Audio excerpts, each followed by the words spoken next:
জনপ্রিয় অভিনেতা সিদ্দিকুর রহমানকে মারধরের পর থানায় নেওয়ার ঘটনায় নতুন করে আলোচনায় উঠে এসেছেন প্রাক্তন স্ত্রী মারিয়া মিম। এ সময় এক ভিডিওতে নতুন প্রেমিকের কথা জানিয়ে আলোচনার কেন্দ্রবিন্দুতে আসেন এই মডেল। বিস্তারিত অঞ্জলি কবিরের ডেস্ক রিপোর্টে। টিভি নাটকের জনপ্রিয় অভিনেতা সিদ্দিকুর রহমানকে গত মঙ্গলবার বিকেল 4টার পরে ঢাকার কাকরাইল এলাকায় মারধর করে থানায় সোপর্দ করা হয়।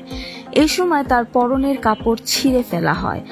পরে তাকে রাজধানীর গুলশানে জুলাই আন্দোলনের সময় ভ্যান চালক জব্বার আলী হাওলাদারের হত্যা চেষ্টার মামলায় আদালতে তোলা হলে তার 7 দিনের রিমান্ড মঞ্জুর করেন বিচারক। এই ঘটনার পর সোশ্যাল মিডিয়ায় নিজের ব্যক্তিগত জীবন নিয়ে আলোচনায় আসেন সিদ্দিকের প্রাক্তন স্ত্রী মডেল মারিয়া মিম। একদল নেটিজেন পুরনো সম্পর্ক নিয়ে তাকে প্রশ্ন করলে তিনি কিছুটা বিরক্ত হন এবং ইনস্টাগ্রামে একটি ভিডিও পোস্ট করেন।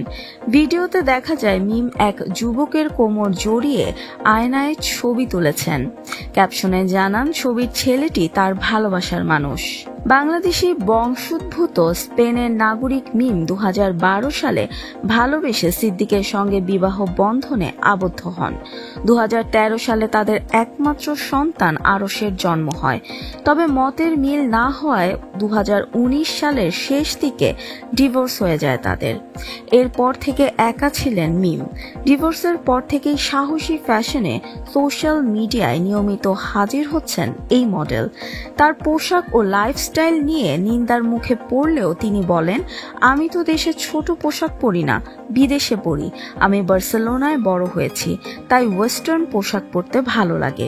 সম্প্রতি এক সেলিব্রিটি ক্রিকেট টুর্নামেন্টে অংশ নিয়ে দেয়া সাক্ষাৎকারে তিনি আরো বলেন, বলিউডে কেউ ছোট পোশাক পরলে সেটা প্রশংসিত হয়, কিন্তু আমরা পরলে খারাপ বলা হয়। এটা মানুষের মানসিকতা। মিডিয়ায় কাজ করতে গেলে গ্ল্যামার থাকতে হয়। তবে সাবেক স্বামী সিদ্দিককে নিয়ে প্রশ্ন করলে মন্তব্য করতে রাজি হননি মিম। শুধু বলেন, তার সঙ্গে আমার ডিভোর্স হয়েছে 6 থেকে 7 বছর আগে। সে এখন আমার স্বামী নয়, তাই এ বিষয়ে কিছু বলবো না।